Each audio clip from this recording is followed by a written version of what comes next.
Greetings and salutations, everyone. I hope everyone is doing well today. I was not going to record today, so I apologize for this coming out later than normal. We had a pretty good ice storm, I guess, snowstorm, and power was knocked out for a little under 24 hours. So I kind of just packed up and went over to my parents' house for the night with my daughter. When I got home, I had to completely clean the house, and I was just going to relax, but I looked at the mic and I thought of you guys, and I was like, I got to do something. So before we get into today's upload, though, a couple links. As you know, I rely on my Patreon, my PayPal, and my merch to help the channel to continue to grow and go. Those links are in the description below. I also have a second channel for creepypasta, fan fiction, and scary voice acting. Stories that, well, they just don't fit on this channel. Now, if that's anything that you're into, follow that link and give those stories a listen. You may just like what you hear. Last but not least, Dogman, Frightening Encounters, Volume 1, 2, and now 3. The audiobook version is available on Audible, Amazon, and iTunes. Written by Tom Lyons, narrated and produced by me, Jeffrey Nadolny. Now, I've taken enough of your time. Let's get on with today's upload. Shall we? Today's first encounter takes place in Lincoln County, Wyoming, in the middle of August 1995. My friend is from Lincoln County and was interested in showing me where he and his family hunted virtually his entire life. We were both 21 years old, and I can say, best shape of my life. We had breakfast at his parents' house that morning and had no alcohol of any kind before arriving at the location. We arrived at the base of a mountain in the area at approximately 11 a.m. It was a beautiful day, approximately 55 and sunny. I just purchased a new Ford truck, and we parked in the clearing about a third of the way up the side. We climbed to the top from there, arriving at the top at around 1.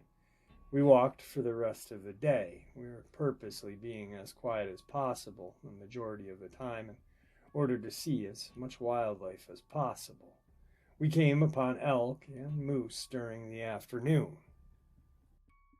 We were making a large loop down the side of the mountain and back to the truck. The loop was approximately 9 miles. About 5 p.m., it became clear that we were not going to be at the truck before dark, as it was getting darker faster. About 7:30, we were getting close, and we had only to cross a small stream that was about a half a mile from the truck. By the time we crossed the stream, it was dark. The moon was rising and providing some light. What comes next, I have only told certain family members for fear of being ridiculed. If it had not happened to me, I don't know if I'd believe it or not. We were crossing the stream. We were in thick brush and trees. As we came out of the brush and into the clearing, we saw the truck about 500 yards away. It was visible in the moonlight. We talked quietly about where we had been and where he and his dad would most likely concentrate on hunting. As we got closer to the truck, approximately 400 yards, I saw movement by the truck. I can't tell you what it was, but it was a brand new truck, and I was concerned that someone may have been trying to break into it. My friend saw the movement at the same time I did. We both decided to be as quiet as possible and sneak up to the truck. I had a Smith & Wesson .357, my friend a .44 Ruger. We weren't afraid at the time, but we would be soon. As we came about 200 yards, I could tell in the moonlight that the movement was an upright figure. I initially thought it was a human, but something was very odd. I couldn't understand if someone was trying to get in, why weren't they being more forceful? As we came about 75 to 100 yards, I could hear the sound of the metal of the truck being bumped up against, much as you'd hear if you put your hand down on the hood or the side of your door. At this time, we both knew that there was definitely someone we were going to encounter.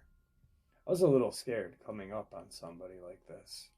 I thought if someone wanted the truck and they were also armed, what was going to happen?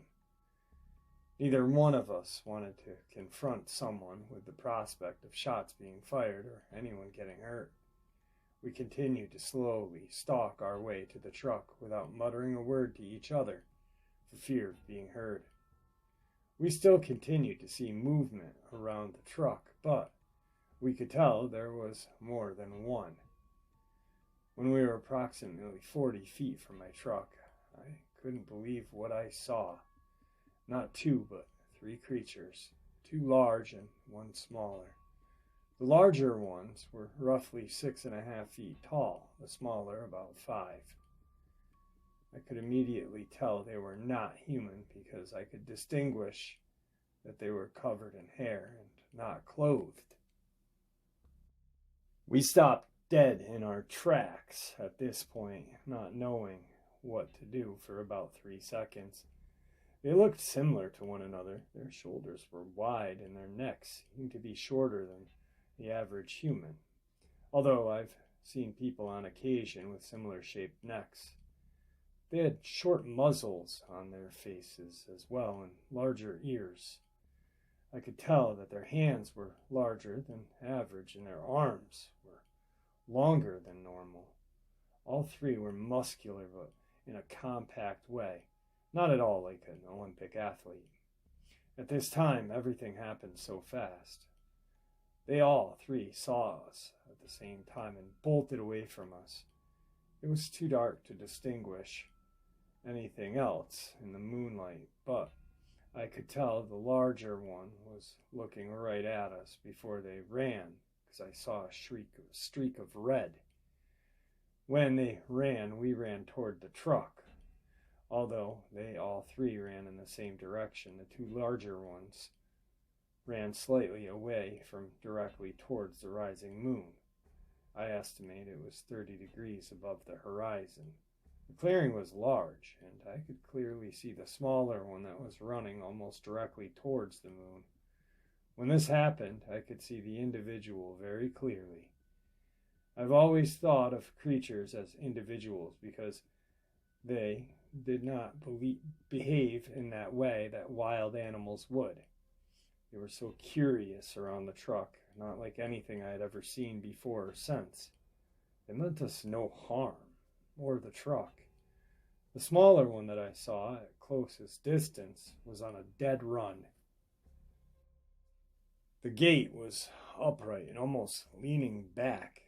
I've seen large football players almost have this same type of running position. I could see its large, pointed ears. The body was totally covered with thick hair. I could tell the color was dark brown, not totally black. Before I knew it, I was fumbling with my keys trying to get into the truck. At this moment, I was really in disbelief and nervous, but scared. As soon as I got my door open and opened the other side, I started the truck. My friend said the first words we had spoken to each other since we had just hit the clearing. All he said was, "We cannot tell anybody about this." I didn't say a thing. I had the truck coming down the side of that hill as fast as I could. He's always been scared of my driving, but he didn't say another word until we got to the bottom. We haven't seen each other for about 10 years now. We tried to tell one other person we worked with about 2 years after the incident.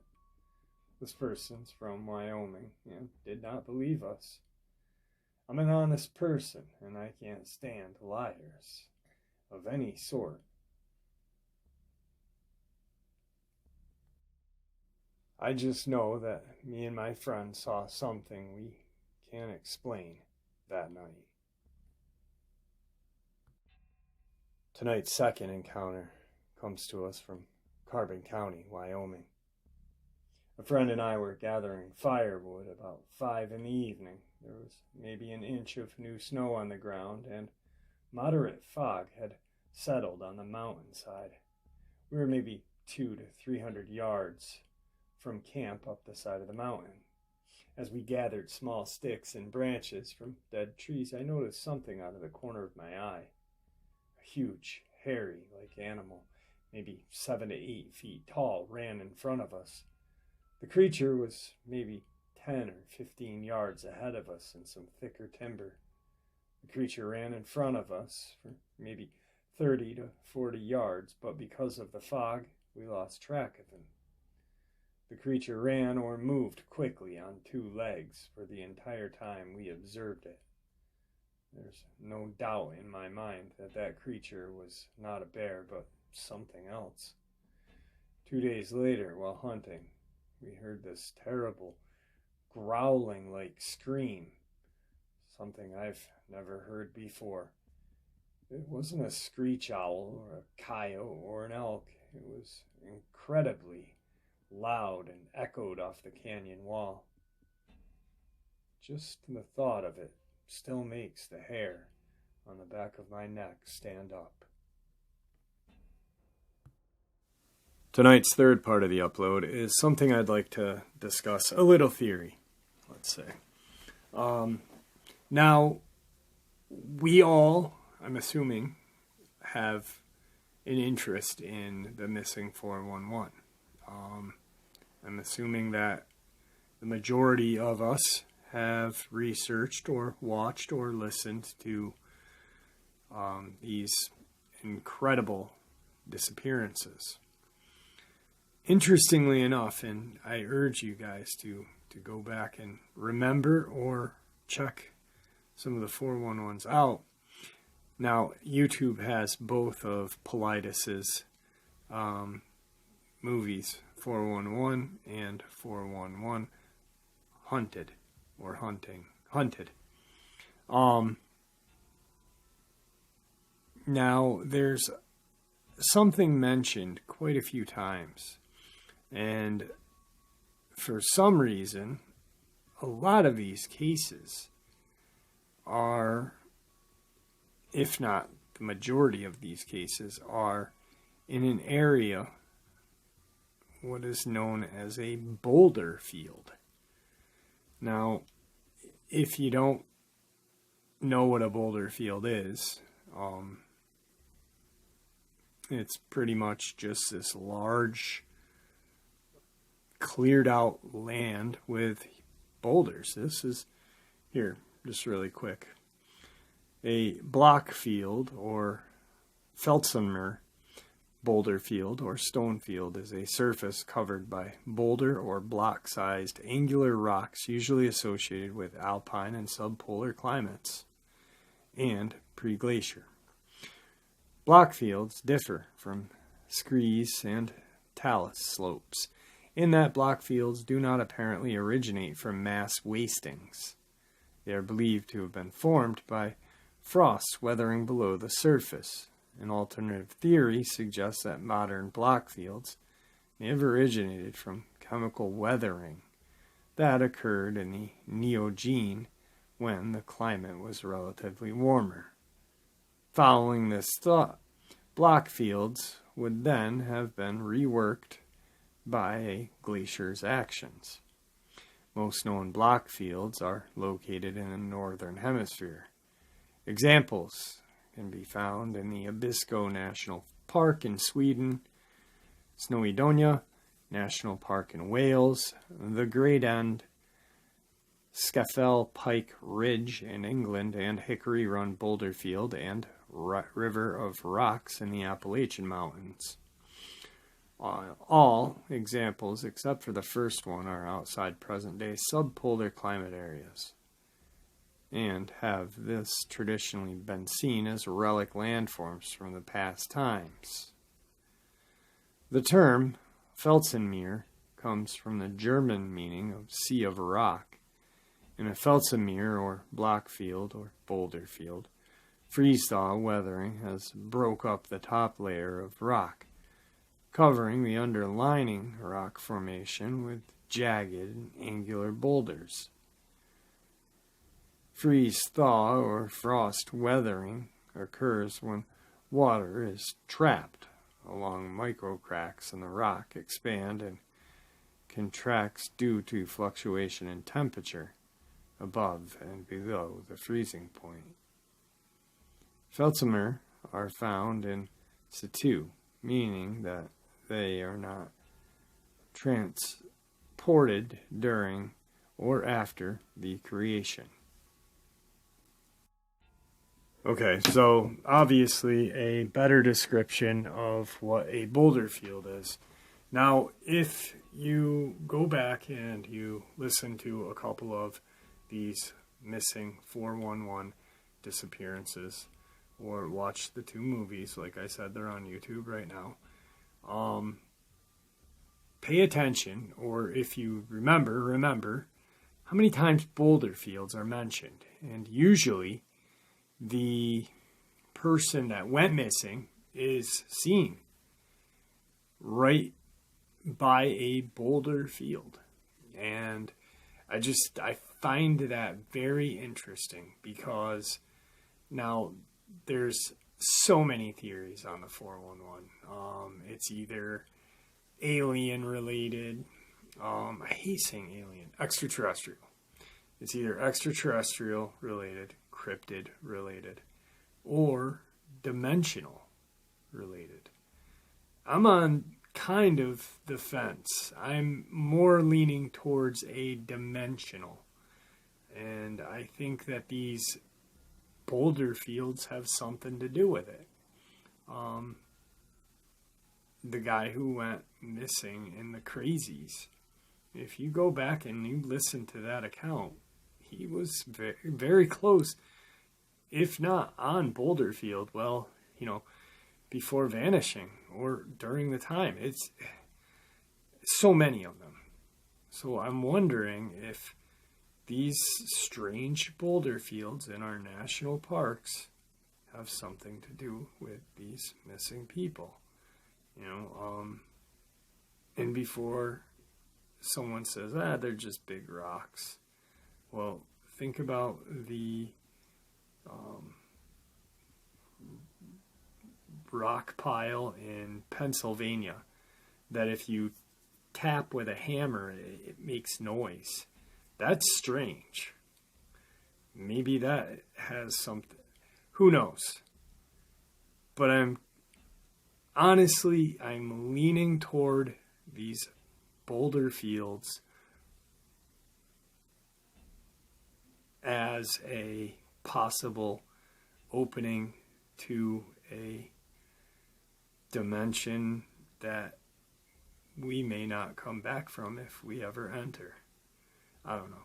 Just a theory. I wanted to share it with you because last night I ended up binge watching both of the missing 411 movies, and I counted boulder fields being mentioned just in the first one almost 20 times. I believe it was 17 times. And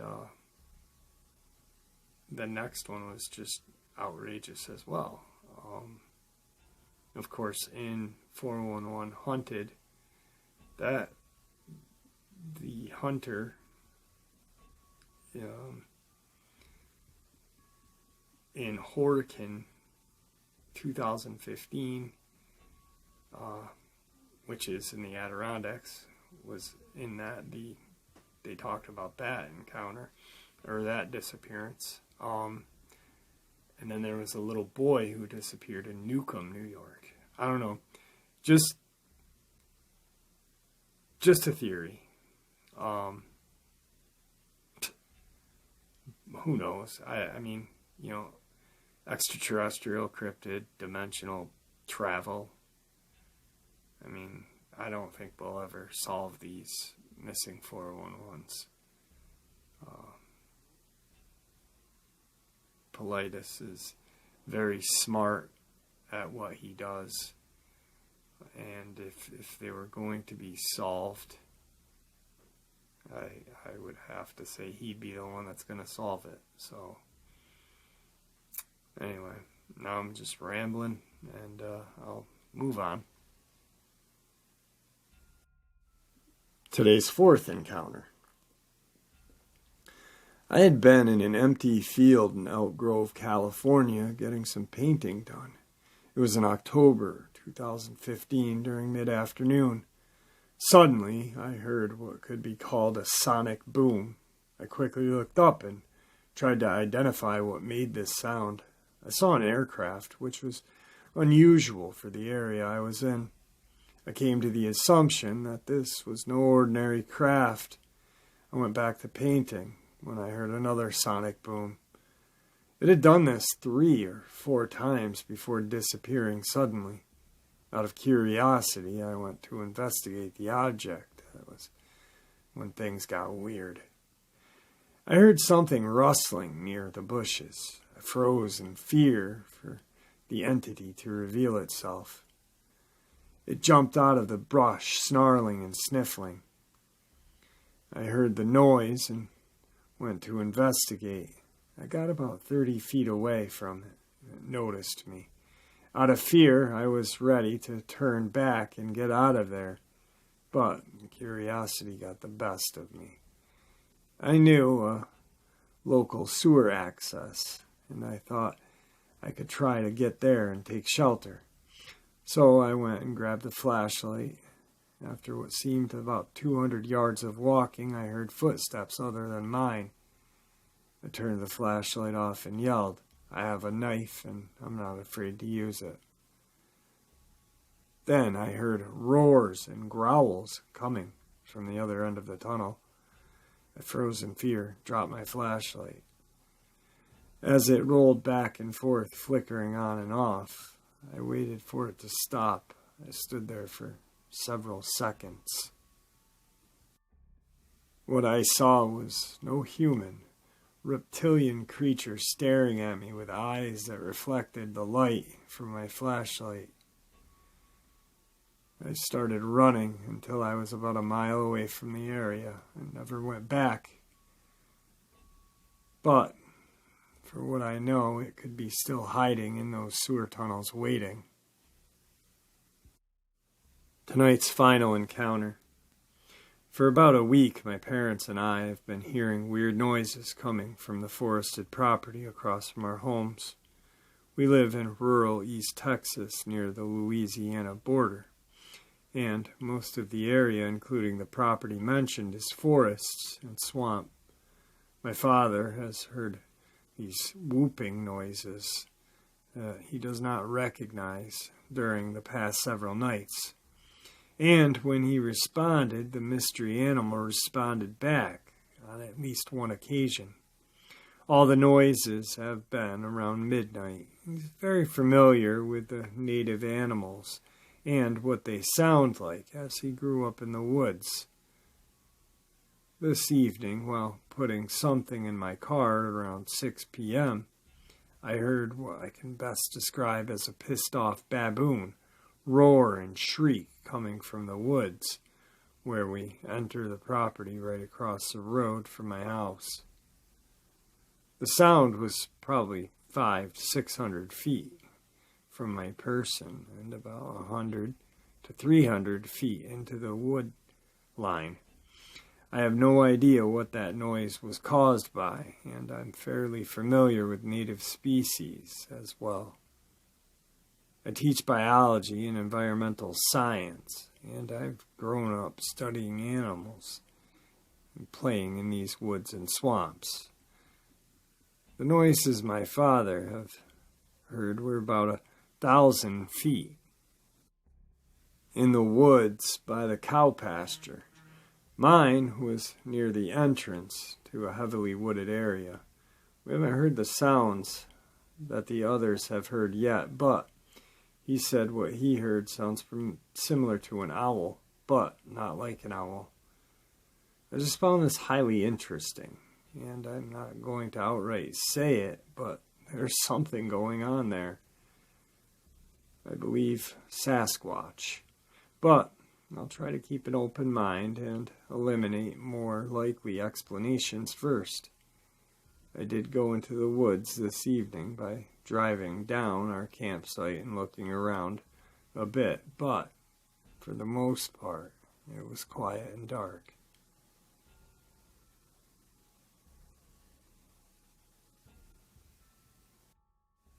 Alright, real quick, I hope you guys enjoyed tonight's upload. I love encounters, but I'm really fascinated with the 411, like everybody is. It's either extraterrestrial, cryptid, human, or dimensional, and I believe these Boulder Fields have something to do with it. So, like I said, and you can hear it, probably my throat's killing me. My daughter took my old room and slept on my old bed at my parents' last night, and I got stuck with the pull-out couch with a frame that is just completely metal and sucks. So, I'm exhausted, but check out the 411, come up with your own theory, and I'm going to hit the hay right now and hopefully feel better and give you guys a kick-ass upload tomorrow. Have a good night, guys. Thanks.